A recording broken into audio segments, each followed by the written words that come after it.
Hello guys.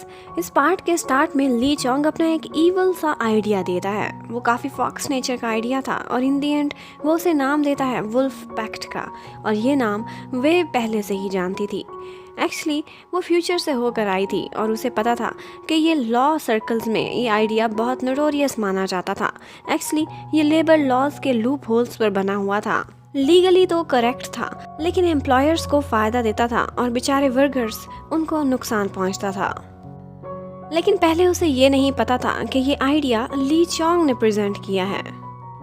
उसके बाद वे खड़ी होती है और अपने बॉस से सॉरी करती है। कहती है कि इस आइडिया में अगर आप मुझे ली चोंग का असिस्टेंट बनाना चाहते हैं तो मैं ये नहीं करने वाली, ये मेरे प्रिंसिपल्स के अगेंस्ट है। और उसके बाद वे जाकर अपनी पैकिंग करना स्टार्ट कर देती है। उसके सारे फ्रेंड्स जो वहाँ पर बने थे वो काफ़ी सैड थे, लेकिन बॉस को साफ मुंह पर काम करने से इनकार करने का यही अंजाम होता है। वे अब वो जॉब छोड़कर जा रही होती है और जाते जाते वो देखती है कि ली चोंग खड़ा सिगरेट पी रहा है। उसे फिर से फ्यूचर याद आने लगता है। ली चोंग बहुत ज़्यादा सिगरेट्स पीना स्टार्ट हो गया था। तब उसे अंदाज़ा नहीं था कि वो यही वुल्फ पैक्ट बना रहा था और इसी की वजह से वो टेंशन में था, क्योंकि उसके ज़मीर ने उसे कहा था कि ये गलत है, लेकिन वो टेंशन में फिर सिगरेट्स पीता था। लेकिन उस टाइम पर तो वे को इस चीज़ की कोई भी रियलाइजेशन नहीं थी। उसके बाद वो घर जाती है। लूशियन उसका वेट कर रहा था। वो उसे तसल्ली देता है, कोई बात नहीं, जॉब आनी जानी चीज़ है, मैं तुम्हारे साथ हूँ। यहाँ पर वे को एक आइडिया आता है और वो लूशियन से रिक्वेस्ट करती है कि प्लीज़ तुम एक काम में मेरी हेल्प करोगे। मैं देख रही हूँ कि ली चोंग अपने रास्ते से भटक रहा है, तुम मेरी हेल्प करो और हम दोनों मिलकर उसे सही और गलत रियलाइज़ कराएंगे। मैं इस काम को एक ट्राई ज़रूर देना चाहती हूँ। और उसके बाद अगले दिन वे ली चोंग से मिलती है और उसने लूशियन के थ्रू उस एम्प्लॉय का पता चला लिया था जिसके राइट्स को ली चोंग एक्सप्लॉइट करने वाला था। वो उस टाइम पर बीमार था, हॉस्पिटल में था, लेकिन जल्दी से अपनी ड्रिप ख़त्म करा कर जाना चाहता था, क्योंकि एक क्लाइंट उसका वेट कर रहा था जिससे उसकी मीटिंग होनी थी। और उसके बाद वे ली चोंग को ये भी दिखाती है कि यही मिस्टर फैन, उसका एक बेटा है, वो सिंगल फादर है, वो काम नहीं करेगा तो अपने बेटे को कैसे पालेगा। उसकी हेल्थ भी ख़राब रहती है और एक ऐसे इंसान के साथ तुम ऐसा सलूक करने वाले हो। और इस जैसे बहुत से लोग हैं जिनको उस वुल्फ पैक्ट की वजह से नुकसान पहुंचेगा। पहले तो ये सब तुम्हारे लिए सिर्फ एक फाइल थी, लेकिन अब जीता जागता इंसान है जिसकी लाइफ को तुम अपनी आंखों से देख रहे हो। अभी भी तुम्हें कोई रहम नहीं आ रहा। ली चोंग के पास अपनी रीजंस थी। वो कहता है कि अगर मैं नहीं करूँगा कोई और कर देगा। और वैसे भी उसकी फाइनेंशियल कंडीशंस बहुत ख़राब थीं। अगर वो ये काम ना करता तो उसकी जॉब भी परमानेंट ना होती। उसकी फैमिली पहले ही बहुत सफ़र कर चुकी थी। लेकिन वे आगे से कहती है कि तुम एक्चुअली इस आदमी का नहीं, तुम अपने ज़मीर का सौदा कर रहे हो। मुझे पता है तुमने कभी भी सिगरेट्स पहले नहीं पी थी। इस वक्त तुम्हारे बैग में एक पैक है और यहाँ से ही तुमने स्मोकिंग स्टार्ट की है। क्यों?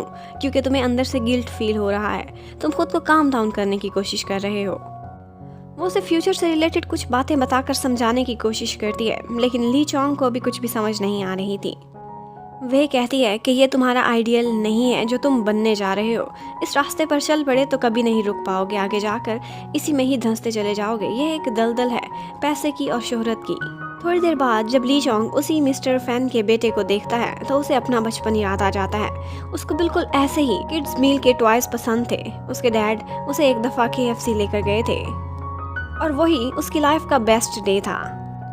अब ये वो मोमेंट आता है जब ली चोंग फैसला करता है कि वो इस बच्चे को और इसके डैड को नुकसान नहीं पहुंचाने वाला।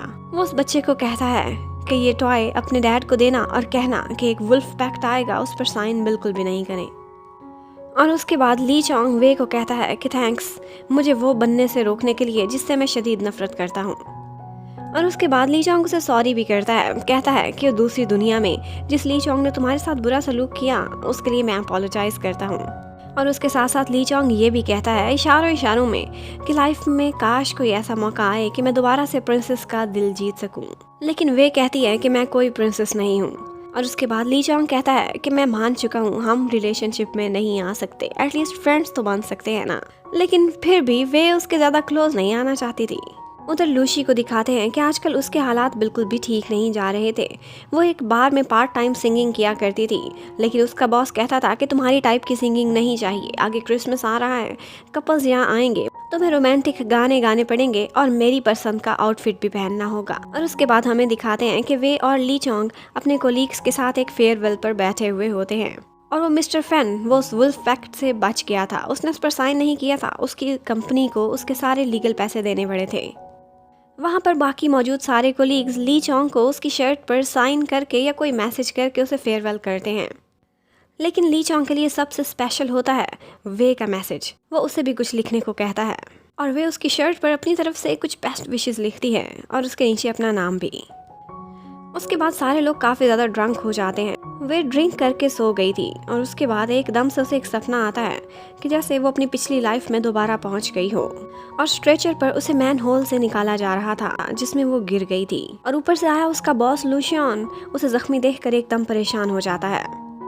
लेकिन इतने में उसकी आंख खुल जाती है। वो देखती है कि लुशियन उसके पास आया बैठा है, उसे बाहर से पिकअप करने आया था। लेकिन वो काफ़ी डर जाती है, कहती है कि मैं फ्यूचर को बदलने की बहुत कोशिश कर रही हूँ, लेकिन मुझे डर है कि अब की बार मैं तुम्हें भी ना खो दूँ। लुशियन को उसकी बातों की कोई समझ नहीं आ रही थी। उसके बाद वे एक फ्रेंड के साथ वॉशरूम में चली जाती है और लुशियन उसको सोबर करने के लिए एक ड्रिंक लेने जाता है जो पहले से ही ली चोंग लेकर आ रहा था। लुशियन का मूड खराब होने ही वाला होता है, लेकिन ली चोंग कहता है कोई बात नहीं, मैंने हार मान ली है, ये ड्रिंक तुम जाकर वे को दो, तुम ही उसके बॉयफ्रेंड हो और तुम एज अ कपल उसके साथ रहोगे, मैं कहीं पे भी नहीं हूँ उसकी लाइफ में। ये सुनकर लुशियन का मूड थोड़ा ठीक हो जाता है और वो भी उसकी शर्ट पर उसे ऑटोग्राफ देता है और साथ ही साथ में ये भी एडमिट करता है कि जब तुम मेरे सीनियर होते थे तो मैं तुम्हें काफ़ी एनवी करता था, तुम्हारा काम बहुत अच्छा होता था और मैं समझता था कि तुम मेरे रोमांटिक राइवल भी हो, लेकिन अब सब कुछ डिफरेंट है। जबकि लूशी उधर बार में सिंगिंग कर रही होती है तो डॉक्टर टैंग वहाँ पहुँच जाता है और एकदम ड्रंक था। वो उसे देखकर उसके पास आता है, कहता है हम फिर से पैच अप कर लेते हैं, देखो तुम दोबारा से पहले जैसी हो गई हो। लेकिन ऊपर से चुआन पहुँच आता है, वो डॉक्टर टैंग को पीछे करता है और लूशी को साथ लेकर अंदर चला जाता है।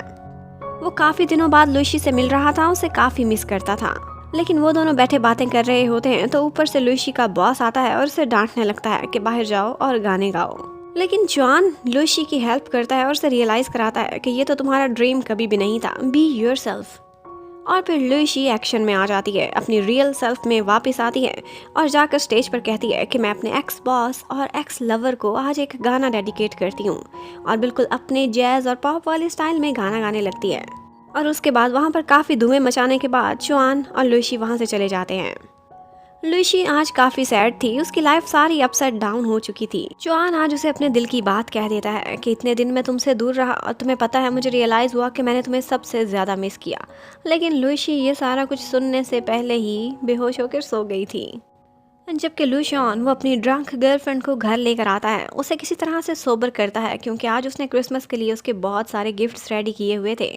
वे जब उठती है तो ये सब कुछ देखकर काफ़ी खुश हो जाती है। वो देखती है कि उनके वही ऑनलाइन फॉरम फा वे का एक कार्ड बना हुआ है जिस पर वे का नाम लिखा है। वो देखकर एकदम खुश हो जाती है और उसके बाद लूशियन ने उसके लिए स्नोफॉल का भी अरेंज किया हुआ था एक प्रेजेंटर के थ्रू, क्योंकि वे का काफ़ी दिनों से स्नोफॉल देखने का मन कर रहा था। ये सब देखकर वे एकदम खुश हो जाती है और कहती है कि बेशक सब कुछ पहले जैसा ही हो रहा है, लेकिन मैं खुश हूँ कि तब तुम मेरे साथ नहीं थे, अब मेरे साथ हो, इसलिए मैं अपसेट नहीं हूँ। लेकिन लूशियन हैरान था कि ये तब और अब ये क्या हो गया है। ली चोंग भी ऐसे ही बोल रहा था और ये भी। और उसके बाद लूशियन उसे देता है उसका सबसे बड़ा सरप्राइज।